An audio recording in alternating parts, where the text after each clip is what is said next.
We've come to the end of our segment. Each candidate will get 1 minute to summarize, and we did a coin flip before we started, and first crack at that is from Mr. Taraya. Yes, thank you.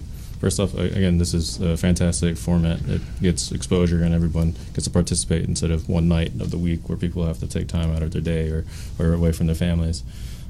I know running for office it's not an easy task, and maintaining and having this seat for Hartford is not glamorous at all.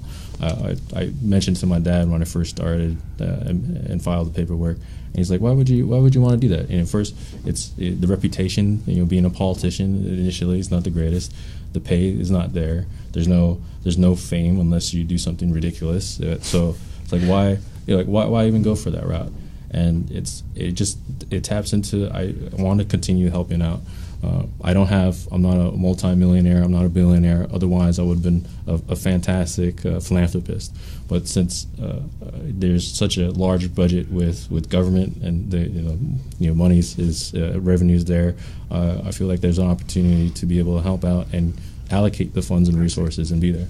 So with that said, I don't see this position as something to strive for. There's ambition in me, but to serve the people.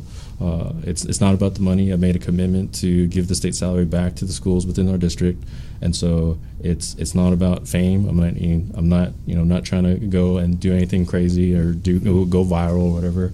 But I just know that for at least for the next. We're gonna have to ask you to wrap up to be fair.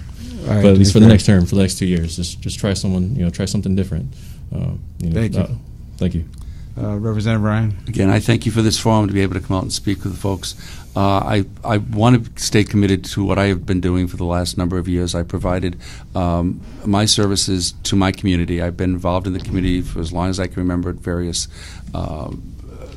human service agencies, having helped as best I can, and also serving locally on the Board of Education. So serving at the state level, I've been able to, I think, work effectively to help a lot of people in our community, not only with human services, but with things we were going to see doing with jobs, for example. We didn't get into that much, but being able to come back and work hard to make sure that we kind of produce the kind of jobs that can improve our economy in this region, because I think that's going to be the real focus for the next 2 years, so that we can kind of go back to where we had been in the past.